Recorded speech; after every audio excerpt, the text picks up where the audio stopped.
கொரிந்தியருக்கு எழுதிய முதல் திருமுகம் 4ஆம் அதிகாரம். சகோதர சகோதரிகளே, உங்கள் பொருட்டு என்னையும் அப்பல்லோவையும் எடுத்துக்காட்டாக கொண்டு இவற்றை கூறினேன். ஏனெனில் எழுதியுள்ளதற்கு மேல் போகாதே என்பதின் பொருளை எங்களை பார்த்து கற்றுக்கொள்ளுங்கள். ஒருவரை ஆதரித்தும் மற்றவரை எதிர்த்தும் செயல்படாதீர்கள். இருமாப்பு கொள்ளாதீர்கள். நீங்கள் மற்றவர்களை விட உயர்ந்தவர்கள் என சொன்னவர் யார்? உங்களிடம் உள்ள அனைத்தும் நீங்கள் பெற்றுக்கொண்டவை தானே. பெற்றுக்கொண்டும் பெற்றுக்கொள்ளாதது போல் பெருமை பாராட்டுவது ஏன்? தேவையானவற்றையெல்லாம் ஏற்கனவே பெற்றுவிட்டீர்களோ? ஏற்கனவே செல்வர்கள் ஆகிவிட்டீர்களோ?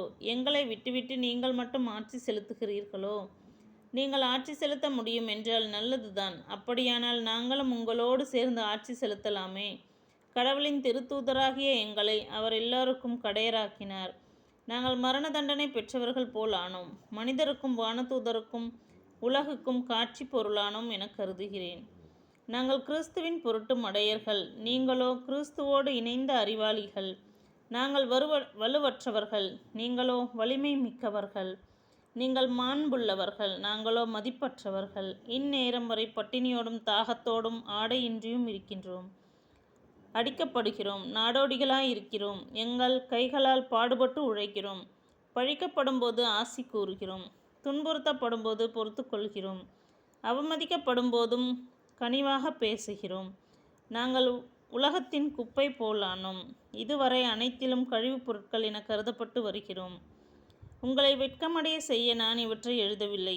நீங்கள் என் அன்பார்ந்த பிள்ளைகள் என எண்ணி உங்களுக்கு அறிவு புகட்டவே இவற்றை எழுதுகிறேன். கிறிஸ்துவை சார்ந்த உங்களுக்கு ஆசிரியர்கள் பல்லாயிரம் இருக்கலாம், ஆனால் தந்தையர் பலர் இல்லை. நற்செய்தி வழியாக நான் உங்களை கிறிஸ்தவர்களாக ஈன்றெடுத்தேன். ஆகையால் நீங்கள் என்னைப் போல் ஆகுங்கள் என அறிவுரை கூறுகிறேன். இதற்காகவே தீமோத்தேயுவை உங்களிடம் அனுப்பியுள்ளேன்.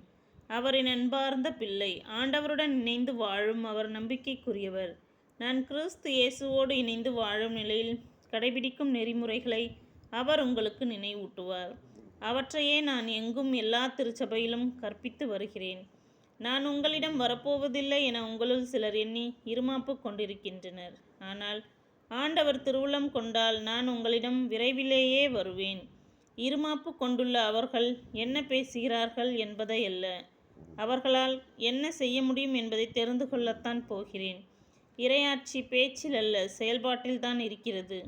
நான் பிரம்போடு வரவேண்டுமா அல்லது அன்போடும் கனிவான உள்ளத்தோடும் வரவேண்டுமா என விரும்புகிறீர்கள்?